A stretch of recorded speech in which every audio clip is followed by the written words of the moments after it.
Hello, everyone, and welcome to Slash Film Daily for August 7th, 2018. On today's episode, we're going to be discussing the latest film and TV news. This is Slash Film senior writer Ben Pearson, and joining me today is Slash Film managing editor Jacob Hall, Hello, hello. weekend editor Brad Oman, Hey, that's me. and writer Hoai-Tran Bui. Hey everyone. All right, guys, so we have a lot of news to get to today. Let's just jump right into it. Jacob, tell us about the big Star Trek news that broke over the weekend. We had our water cooler episode yesterday, so we didn't talk about any news, but this is one of the bigger stories to come out in the past few days. Yeah, as far as I'm concerned, this is the movie or the entertainment news of 2018. And that is that CBS is making a new CBS All Access series that will be a new Star Trek show starring Patrick Stewart, returning as Jean-Luc Picard from Star Trek Next Generation, and it's 4 movie spin-offs. And the details aren't 100% known yet, but Alex Kurtzman, the current showrunner on Star Trek Discovery, will be executive producing. And Stewart issued a statement, a sort of heartwarming statement that you can read in full in the show notes. But I will read a brief part where after he says he never thought he'd return as Picard, he says, "During these past years, it has been humbling to hear many stories about how the Next Generation brought people comfort, saw them through difficult periods in their lives, or how the example of Jean-Luc inspired so many to follow in his footsteps, pursuing science, exploration, and leadership. I feel I'm ready to return to him for the same reason, to research and experience what comforting and reforming light he might shine on these often very dark times." So when I read this, I kind of couldn't help but tear up a little bit, because Star Trek Generation is one of my favorite shows of all time, the show I grew up with, and Picard is, for my money, one of the greatest science fiction characters of all time. For those of you who don't know what I'm talking about, Star Trek Next Generation was the second Star Trek series, and the first one to be like really huge, because the first one was a cult item in the 60s, and it ran from 87 to 94, and it was set I think 70 or 80 years after the events of Captain Kirk and Spock, and it was this whole new crew on a whole new Enterprise, and Picard was the stern but warm-hearted leader, and unlike Kirk, who was sort of a warrior and a soldier, Picard was a diplomat, he was a thinker, he was an artist, and he's also just silly in the right ways and just stern in the right ways. He felt like your dad in the right way. He felt like he's not a father, but he feels like a great TV dad nonetheless. And this is cool news for 3 reasons, which I talked about in the article, which is that this character coming back is just a big deal. Him getting another chance after 4 increasingly dire movies that failed to send off him and his cast well. Him getting this chance to come back is great news, and just seeing him hopefully have a great ending. The other reason is that this series is jumping forward into the future for the first time in Trek history, or at least in a long, long time, because Next Generation established this new timeline set after the events of the original series, but then Deep Space Nine and Voyager took place in that same time period, and the next shows that came after that, Enterprise and Discovery, were all set before that, but back around the same time as original series or before. So for the first time in 20-something years, Star Trek is, or maybe it's closer to 30 years, geez, Star Trek is actually saying, okay, here's what happened next. Here's what happens after the events of Voyager, Deep Space Nine, and Next Generation. So we're going to see new technology, new ships, new uniforms. What does the Federation look like 30 years after Picard and after everything went down in that great series finale and those mostly bad movies? And I guess on a personal note, as somebody who grew up without a father and looked for fathers in pop culture, I read about this a little bit more in the article, but Picard was like one of the examples growing up, and even today, as a managing editor at Slash Film, before I make a decision, I sometimes wonder what would Picard do, and try to take that into account. So on a personal level, this is the most exciting news I've heard in pop culture in a long, long time. But I'm curious if anyone else here is... Picard would absolutely publish the article, Jacob, every time, if that's what you're wondering. he would publish it. I think you were getting ready to ask us about our relationship to that character, and I think I have seen all of the Star Trek movies, but I have not really delved into any of the TV shows, and I have a giant box set of... I actually don't even know what's in it. I think it's the original series and maybe some of Next Generation in there as well. I know all the movies are in there, but again, I've already seen those. So I'm looking forward to sort of I don't know, carving out months of my life and fully diving into Star Trek. It's one of those things that I've just been putting off for a long time because it's such a daunting undertaking. And I realize that the original series is way different from the stuff that comes later. But yeah, so I mean, I'm familiar with this character in the way that I've only seen those movies, and that's about it. So I don't know too much more about him other than what I've seen there. Brad or HT, have you guys seen any of the Picard movies or the TV show? My experience with Star Trek is strictly adheres to only the movies. I haven't watched any of the Next Generation series. I've seen like a few episodes here and there of the classic Star Trek, but Star Trek was never really my jam growing up. Okay, well, Jacob's enthusiasm speaks for us all in this case. It seems like... Oh, go ahead. I just want to add one quick capper to all of this, and that is, one of the things I found really interesting is that the series finale of Next Generation, titled All Good Things, jumps forward through time into the past, present, and future of Picard. And in this future, in the series finale, we see older Picard working in his family winery, producing or growing grapes in his vineyard, and having all kinds of adventures through time and space even then. So I'm really curious if they will try to accommodate that in this series and have him maybe be part-time winemaker, part-time Starfleet admiral or ambassador or whatnot, or if they will just ignore that and say, oh, timeline changed. Because there were rumblings on the internet, and I couldn't find anyone to confirm this, that this new series is set in the Kelvin timeline, which is the timeline created by J.J. Abrams' reboots, which would mean this would be Picard in a separate timeline. I'm very curious to hear if that's true or how that works out, and if so, can we have reboot Picard and meet new Picard and have double Picard adventures? That's all I want. All right. Well, yeah, we'll keep you guys posted on more about that as soon as we find out. And I would recommend, even if you've listened to this entire segment, reading Jacob's article, because it's really great, and you can find that in the show notes. So let's move on to MoviePass. Brad, what is going on with MoviePass? I know that recently we were talking about how they decided to raise their prices, but now they're not doing that. What's the latest with them? Yeah, MoviePass is just all over the place. Now MoviePass has officially decided they won't be raising their subscription price to $14.95 a month. However, in order to keep the $9.95 a month plan, which will now be their only plan, there will no longer be unlimited movies. Instead, the $9.95 a month price will get you exactly 3 movie tickets a month. Now, the good news with that, even though it's almost completely the opposite of the original MoviePass subscription plan, which gave you 1 movie ticket a day, and was to pretty much any movie and that kind of thing. The one good thing about this limitation is that limiting subscribers to 3 movies a month means that most of the major blockbuster releases will be available on opening weekend, which was something that MoviePass was previously considering taking away if they when they raised their prices and kept the unlimited plan around. But they did say that there will be some instances where certain blockbusters may not be available on opening weekend. I'm imagining it probably will depend on MoviePass trying to negotiate with studios as far as creating some kind of deal for helping to drive traffic to blockbusters on opening weekends, and that once they show studios just how much traffic they can drive to a certain movie on opening weekend, that they might use that to, negotiate some kind of deal to share part of the box office take or something like that. Who knows? MoviePass is just full of all these wacky ideas. But from now on, $9.95 for 3 movies a month will be the only option at MoviePass. If you are an annual subscriber and you'll be grandfathered in and you'll still be able to do unlimited movies, but you'll also have to deal with the problems of certain movies likely not being available.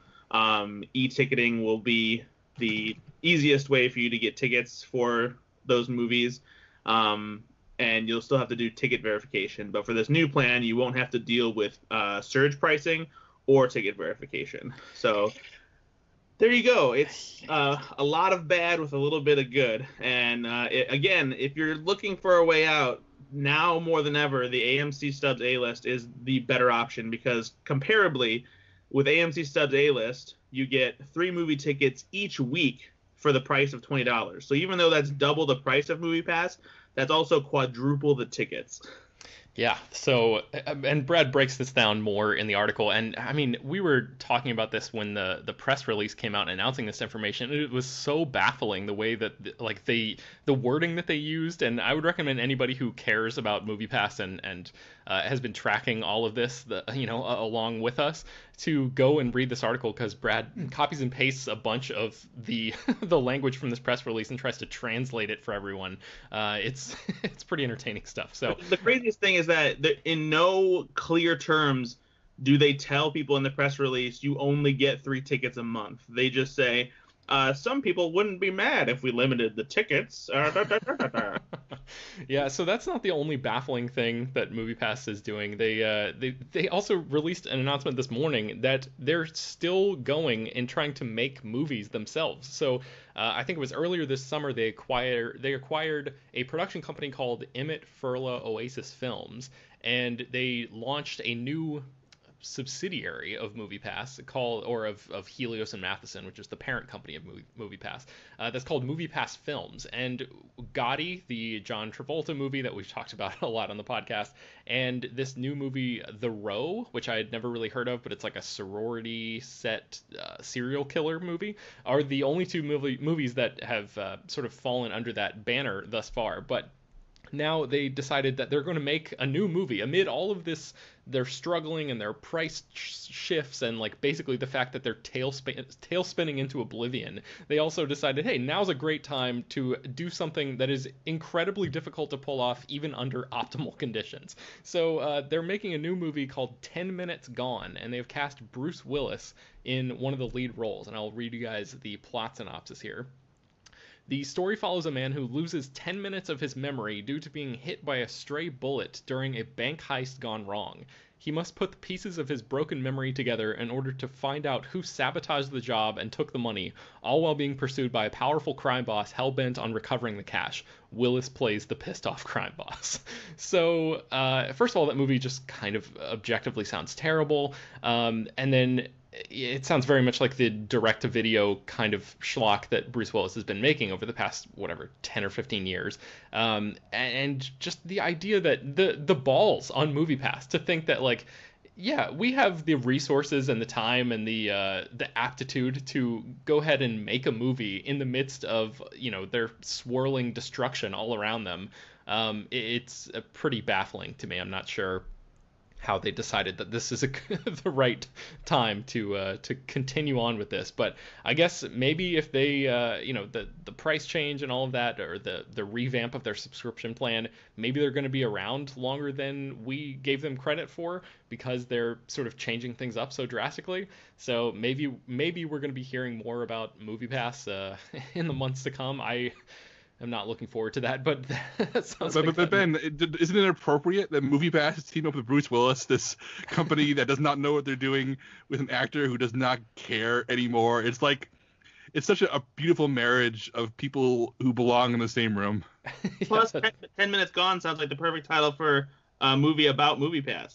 Yes, exactly. I made it a similar joke in my article. All right, so let's move on to our next topic, and that is something that HT is pretty excited about. A new Supergirl movie is officially in the works. HT, tell us about that. Yeah, the girls are going to take over the DC universe, hopefully.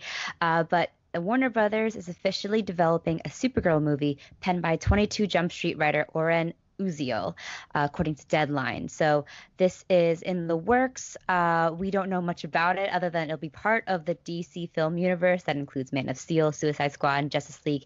And this won't actually be Supergirl's first feature film. There was a 1984 film starring Helen Slater in the title role. And most recently, Melissa Benoist played Supergirl in the CW TV series, which is actually quite good if you guys want to give a CW series a chance.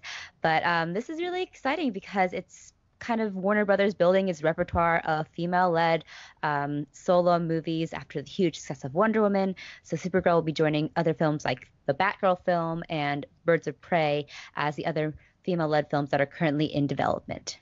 I wonder, and I know that you already said that that's basically all the information we have here, but I'm wondering, do you guys think that this is going to be in the, DC has announced that they've started this other a silo, I guess, where it's like they're doing telling stories that are separate from the traditional narrative, their saga movies basically. So like the Todd Phillips Joker movie is in this separate thing where it's just sort of like a one-off kind of deal. Do you guys think that this Supergirl movie is going to be in that category, or do you think they're going to try to work her into the actual fold of the traditional superhero characters that we've seen in movies like Justice League? I think I don't know what Warner Brothers is doing. But come on, they have to be putting her in the main ones though. I mean, the whole appeal of this Joker movie is let's go make this crime movie with prestige people, whereas I don't think people will be interested in prestige Supergirl. I think that has to be, she has to exist in the same universe as everybody else. Otherwise, it doesn't have the same appeal unless you cast Meryl Streep as whole Supergirl or something and go with that route. In case I will watch it, but I feel like over the hill Supergirl. I mean, surely, the fact that we're talking about another female-led DC movie in a second suggests that Warner Bros. Is looking at Wonder Woman's box office and critical acclaim and taking note, right, HD? Yeah, that's what I'm assuming, essentially, because this is coming off the heels of Batgirl, which they greenlit in the Birds of Prey movie, which there's kind of moving along more quickly as well. So we're going to talk about that in just a second. And I have one more question for you, HT. I know that the Supergirl that is on the CW right now is sort of a, like a cheery ray of light, right? Like that's basically what the character is like. Do you think that DC and Warner Brothers, the way that they've been going, do you think that they could do like a dark and gritty Supergirl? Is that a take that you would be interested in just because I hope not. Okay. Yeah, no, well, when I heard that they were doing a Supergirl movie, I assumed it would be on the lighter, more cheery, optimistic side, kind of taking cues from Wonder Woman again. And Supergirl is kind of that, but like times 10, much sunnier, despite having a more almost tragic backstory. She has always been depicted as kind of like a teen girl, and like living in the shadow of Superman, but still like quite an optimistic character. So I hope that it's more along the lines of just like kind of similar to the CW TV series, which is also kind of getting weighed down a little bit by drama. But I really like what they did at the beginning and how they kind of kept it a little campy and a little fun. And I anticipate the Supergirl feature film being somewhat like that as well. All right, so let's talk about Birds of Prey, and Jacob, you mentioned that a couple minutes ago, and the Birds of Prey movie has now found its villain. Who is that going to be? Well, specifically, the Wrap has reported that the villain in the movie will be Black Mask, a not quite classic but not quite brand new villain from Gotham City. His real name is Roman Sionis, and he's been a member of the Batman Rogue Gallery since 1985. And his whole thing is that he's pretty much a dark side of Bruce Wayne. He's a criminal mastermind, wears a mask, uses gadgets, smarts, money, and physical prowess to conquer his enemies, but instead of using it to save Gotham City like Bruce Wayne does, he uses it to ensnare Gotham City in his criminal enterprise as part of a revenge scheme against Wayne Enterprises and Bruce Wayne. Which is why I think it's interesting that he's the Birds of Prey villain, because you take away Batman, who was Black Mask. His whole motivation as a villain is to get revenge against Bruce Wayne. Oh, so and real quick, Jacob, we mentioned that this was sort of a female-led thing, but just in case people are just hearing about Birds of Prey for the first time, what is that? Who's involved? What's the basic gist of that film? Okay, I can do that. Birds of Prey is a female team of anti-heroes and superheroes. In this case, the film's lineup, which is different from the comics. It's Margot Robbie's Harley Quinn from Suicide Squad, the sole bright spot from that movie. Teaming up with Cassandra Cain, one of several Batgirls, Huntress, this mafia princess turned vigilante, Black Canary, who has supersonic scream powers, and Renee Montoya, a Gotham City detective who you may remember from Batman the Animated Series, who eventually made her way into the comics and is just a really great character. So we have this group of ladies fighting a Batman villain. I'm very curious to see if they keep his obsession with Bruce Wayne or maybe change it a little bit so it makes more sense for him being the villain here. I do think that it's ultimately a wise choice, because if you are going to use a Batman villain, which makes sense for a Gotham City set movie, you don't want to go with a Penguin or the Riddler or somebody who has the pop culture cash to overshadow this group of women. So they want the villain who's well known enough to be a threat and like be in people's minds, but not well known enough that he overshadows the team who should be the star here.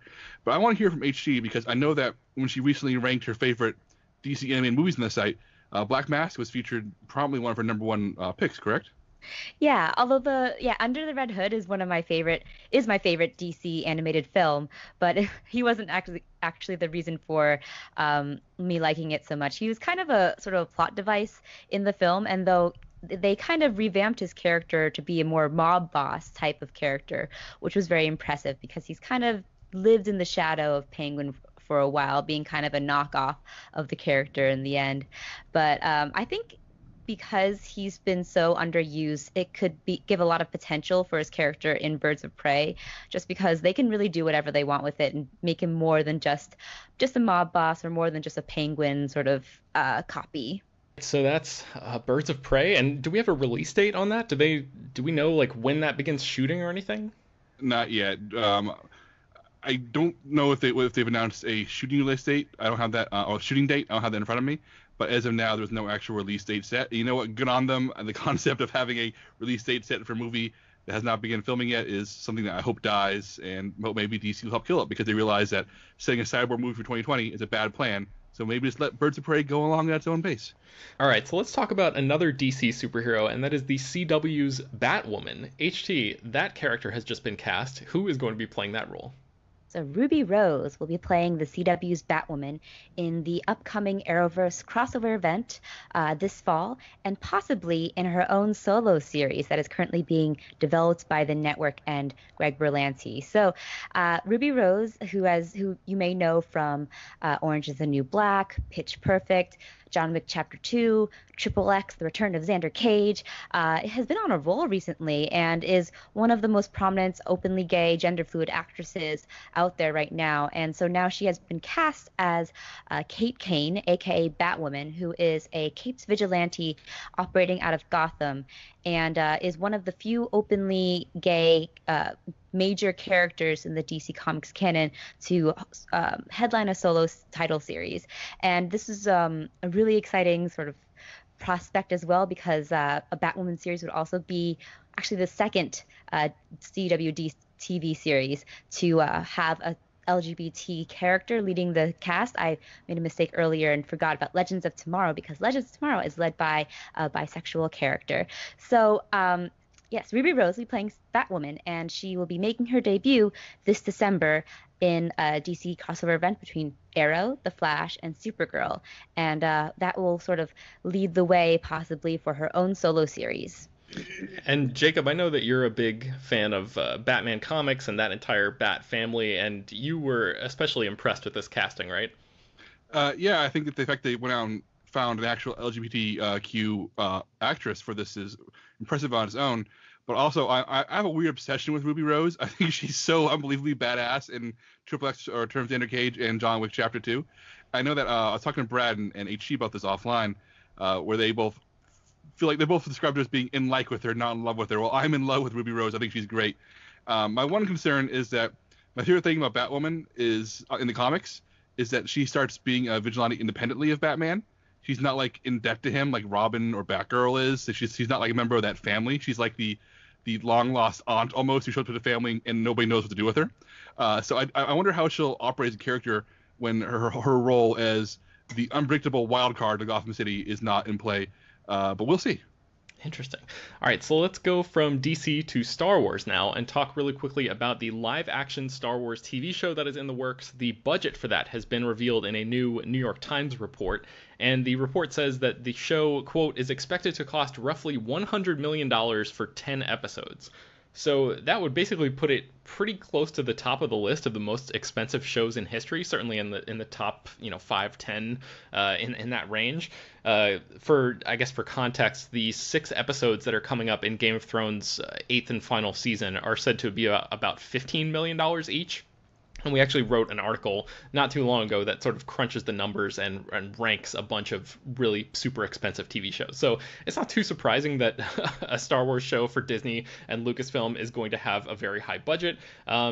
Peter has been saying for a long time that the Disney streaming service, which is where this show is going to debut, is not being shy about spending a lot of money on their content there. And this New York Times report basically proves that. So in addition to the budget, we also have a rumor from a site called Making Star Wars that has a pretty good track record when it comes to getting Star Wars scoops and breaking information from upcoming movies and TV shows. And they say that Jon Favreau's still untitled live-action show is going to be set on the Outer Rim planet of Mandalore, which is basically the home planet of Boba Fett. Mandalorians, that's where that comes from. I am not, admittedly, not like as adept in Star Wars mythos as Brad is, so I'm wondering, Brad, do you have any thoughts about so let me set the stage just a little bit more. They said that there seems to be some confusion about when the show is taking place, because Favreau himself said that the show takes place 7 years after the events of Return of the Jedi, and this new report says that the show is only going to be taking place 3 years after Return of the Jedi. But in either case, it's after that and well before the events of Star Wars The Force Awakens. So knowing that the show is set somewhere in that time period, and that theoretically this new series could be set on Mandalore and basically follow the rise of the Mandalorian culture after the Empire's reign.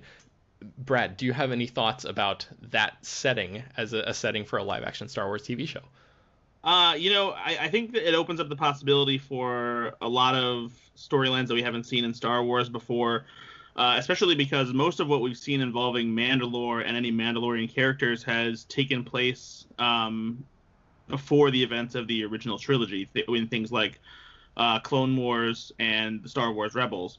So having a series that's set after Return of the Jedi involving Mandalore would be very interesting, especially because we don't really know what Mandalore is like, after or even during the events of the original trilogy. So it would definitely be interesting to see how that pans out. I'm not necessarily sure if I have any ideas as to what that could entail.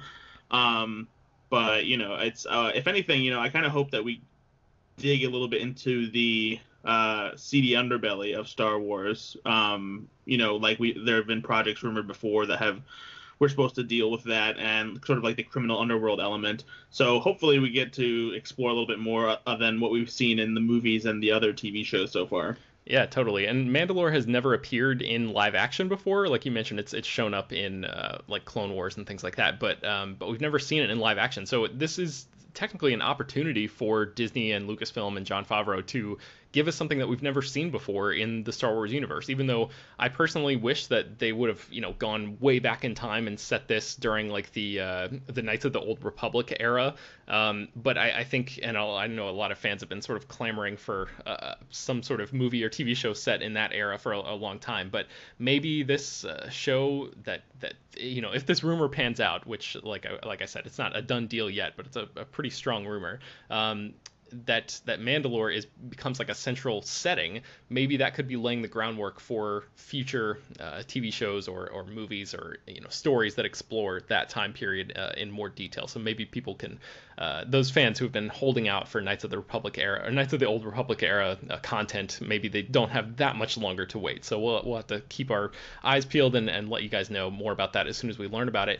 And let's move into our final news story of the day, and that is a couple of new people have joined the cast of Spider-Man Far From Home. Brad, who are they?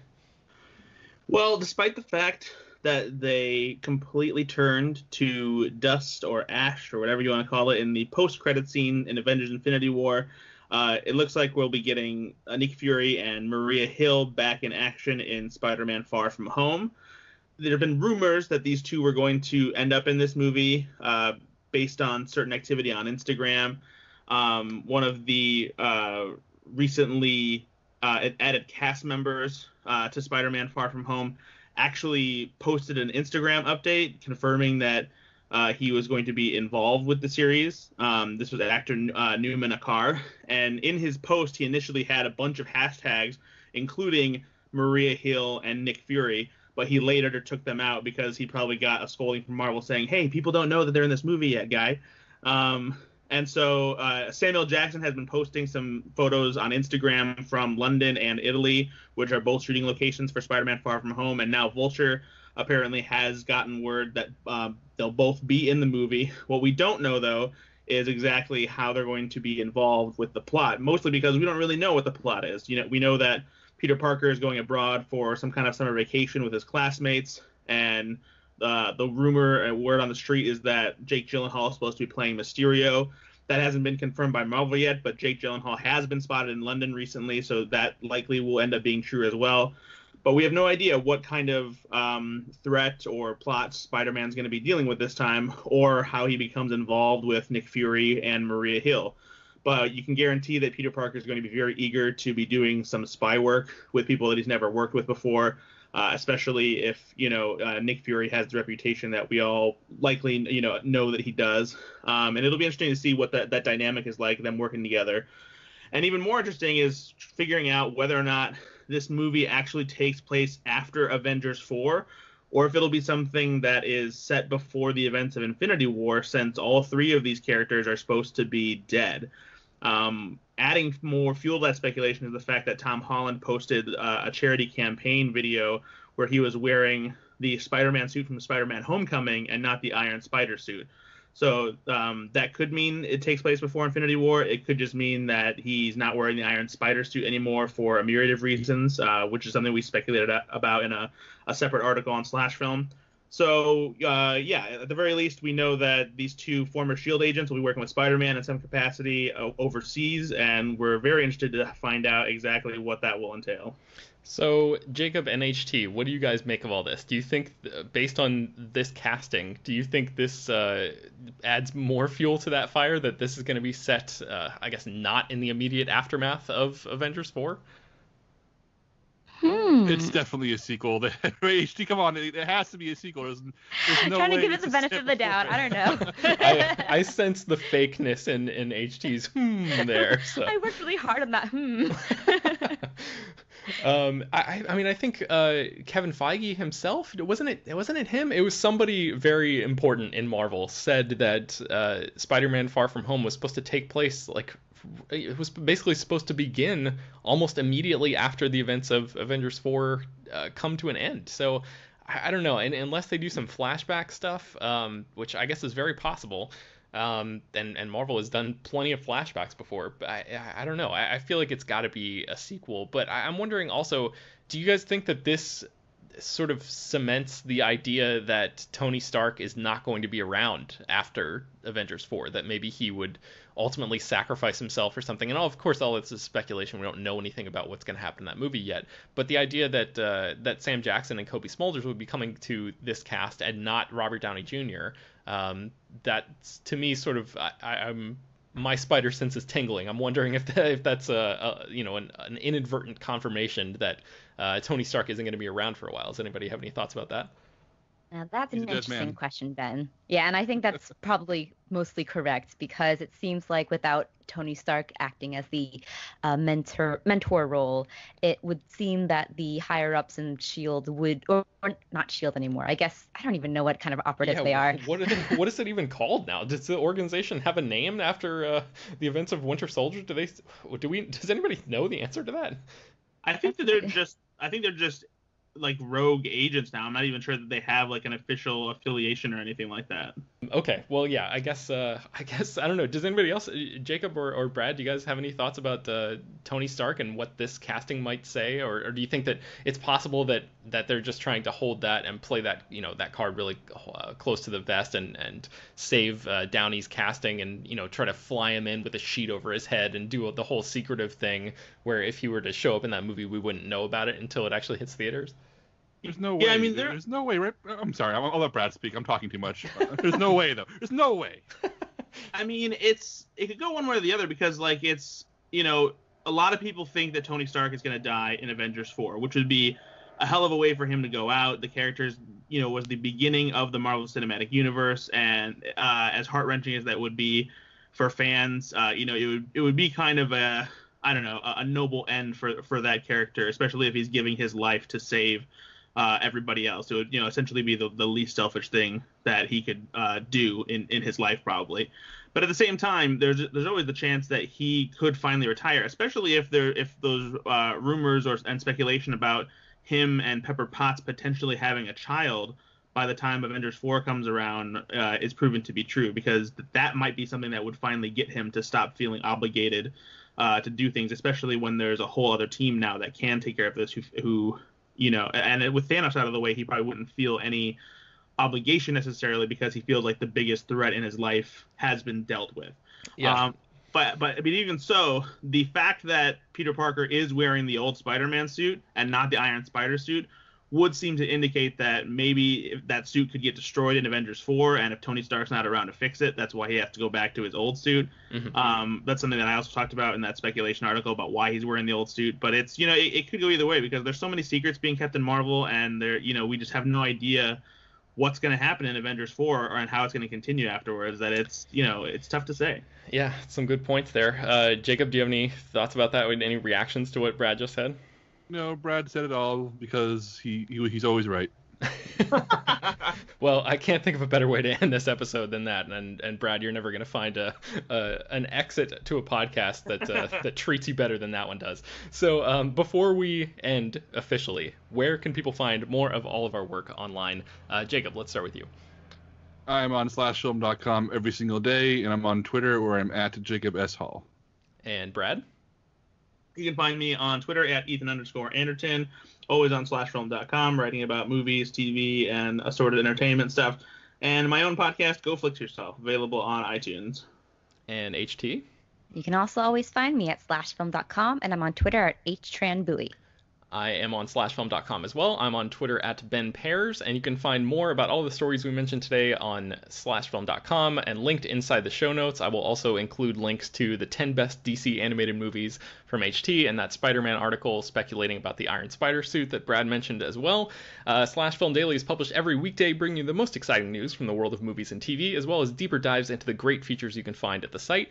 You can subscribe to the show on iTunes, Google Play, Overcast, Spotify, all the popular podcast apps. Please feel free to send your feedback, questions, comments, and concerns to us at peter@slashfilm.com and leave your name and general geographic location in case we mention your email on the air. Don't forget to rate and review the podcast on iTunes. Tell your friends about the show any way you can. Spread the word, and we'll see you tomorrow.